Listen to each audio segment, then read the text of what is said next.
महाभूतान्यहङ्कारः बुद्धिरव्यक्तमेव च इन्द्रियाणि दशैकञ्च पञ्चचेन्द्रियगोचराः।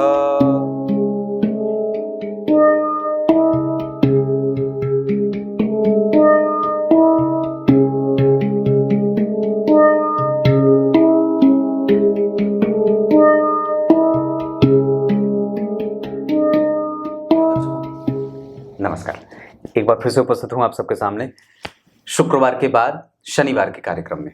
विश्लेषण जन्म कुंडली का इस कार्यक्रम के अंतर्गत नहीं, आज आपको कुंडली में कई बार जब चंद्रमा अकेले हो जाते हैं, उनके आगे पीछे कोई ग्रह नहीं होता, तो लोग उसको केमद्रुम बोल देते हैं। पर किन परिस्थितियों में ये केमद्रुम भंग हो जाता है, उसी विषय पर चर्चा लेकर के उपस्थित हूं।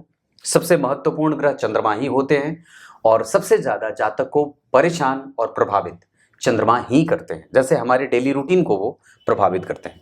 शुरू करते हैं आज का कार्यक्रम। कहीं नहीं जाना है, बिल्कुल बन के रहिएगा। कार्यक्रम के आरंभ में बोले गए गीता जी के श्लोक का अर्थ भी बताने वाला हूं। आइए अब आपको सीधे विषय पे लेके आता हूं। यहां मैंने चंद्रमा को अकेले बिठाया है और इनसे 4 घर आगे गुरु को बिठाया है। ये चंद्रमा लग्न कुंडली में केंद्र में बैठे हैं। ये केंद्र का स्थान लग्न, चतुर्थ, सप्तम और दशम। त्रिकोण में भी अगर चंद्रमा बैठे होते तो भी ये सूत्र वैसे ही लागू होता है। वैसे आप ये बहुत अच्छे से जानते हैं और मैंने बताया भी है कि 6वें भाव के चंद्रमा चाहे किसी भी राशि में बैठे होते हैं, जातक को स्वस्थ, माता को बीमार और व्यक्ति को साहसी बनाते हैं। 8वें भाव के चंद्रमा की स्थिति क्या होती है? अष्टम भाव के चंद्रमा व्यक्ति को रुग्ण बनाते हैं और मानसिक रूप से विकल बनाते हैं। स्वास्थ्य उसका खराब होता है और उसका मन सबसे ज्यादा परेशान रहता है। 12वें भाव के चंद्रमा व्यक्ति को ऋण में रखने वाले और धन का अपव्यय करवाते हैं। साथ ही साथ उसका मन भी विचलित और अव्यवस्थित सा रहता है। उसके जीवन में धन बचता नहीं है। और तीसरे भाव के चंद्रमा बड़े सुसज्जित और बड़े ही भाग्यशाली बनाते हैं। बाकी कितने भाव बचे? लग्न में चंद्रमा अच्छे होते हैं, धन में अच्छे होते हैं, तीसरे में अच्छे होते हैं, चतुर्थ के कारक होते हैं, पंचम में अच्छे होते हैं, 6वें में तो बात करी, 7वें भाव के चंद्रमा सामान्य होते हैं, नवम के चंद्रमा अच्छे, एकादशवें के चंद्रमा संपूर्ण सुखों के दाता होते हैं। पर ये राशियों पे बात घटती बढ़ती रहती है। अगर उच्च के बैठे तो बहुत अच्छा हो गए, सामान्य राशि में बैठ गए तो सामान्य हो गए, राशि के अधिपति के साथ बैठ गए तो और भी ज्यादा बलवान हो गए। पर बात केमद्रुम भंग की हो रही है।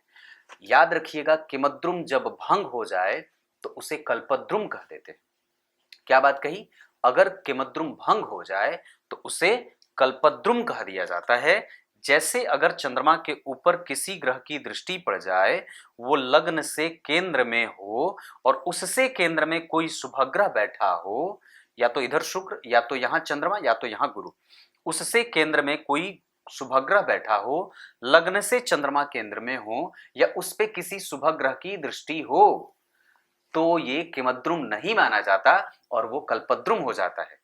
यही अवस्था कि अगर चंद्रमा जहां कहीं भी बैठे हैं, अगर अष्टम में नहीं बैठे हों और अगर सप्तम में बैठे या केंद्र में बैठे या त्रिकोण में बैठे, उन पे गुरु की दृष्टि पड़ जाए कहीं से भी, या शुक्र की दृष्टि पड़ जाए कहीं से भी, या बुध की दृष्टि पड़ जाए कहीं से भी, तो ये कल्पद्रुम हो जाता है। और ऐसी अवस्था में व्यक्ति को वो केमद्रुम दोष नहीं लगता है। याद रखिएगा, आपकी कुंडली के चंद्रमा अगर शुक्ल पक्ष के अष्टमी तिथि से लेकर के कृष्ण पक्ष के नौमी तिथि तक के हैं तो वो शुभग्रह होते हैं। अगर आपका जन्म कृष्ण पक्ष के नौमी तिथि के बाद और शुक्ल पक्ष की सप्तमी से लेकर के अष्टमी तिथि तक का भी है तो चंद्रमा पापक हो जाते हैं। आपकी कुंडली का सर्वाधिक महत्वपूर्ण और सबसे ज्यादा प्रभावित करने वाला ग्रह चंद्रमा ही होते हैं। वो प्रत्येक पल हमें प्रभावित करते हैं। कभी कभी आपने विचार किया होगा कि एक दिन जब आप जगते हैं तो बड़े ही ओश और जोश के साथ होते हैं, बड़े मजबूत होते हैं। अगले ही दिन आप बड़े बीमार से महसूस करते हैं। कभी कभी आप सुबह उठ करके ही आपका मन खिन्न हो जाता है और कभी कभी आप बिल्कुल तरोताजा महसूस करते हैं। आपको क्या लगता है, इसके पीछे किसकी करामात है? इसके पीछे चंद्रमा का भाव होता है। वो तिथियों के आधार पर बदलते हैं और हम मनुष्यों को प्रभावित करते हैं। और जो मूर्ख होते हैं वो उसको क्या कहते हैं? ऐसा कुछ नहीं होता है। और जो एक बड़ी अच्छी बात याद आ गई, बता देता हूं। दोपहर का समय था, और विश्वामित्र ऋषि के साथ, मुनि के साथ राम जी और लक्ष्मण जी जा रहे थे जंगल में। करीब 10 बज रहे होंगे दोपहर में, तो सूर्योदय के बाद ताड़िका सो रही थी। ताड़िका सो रही थी कितने बजे? 10 बजे। आप जरा विचार कर लीजिए, ताड़िका कितने बजे सोती है? 10 बजे। आपके यहां कोई ताड़िका विराजमान तो नहीं है, क्योंकि लक्ष्मण जी फिर उसका नाक कान काटेंगे।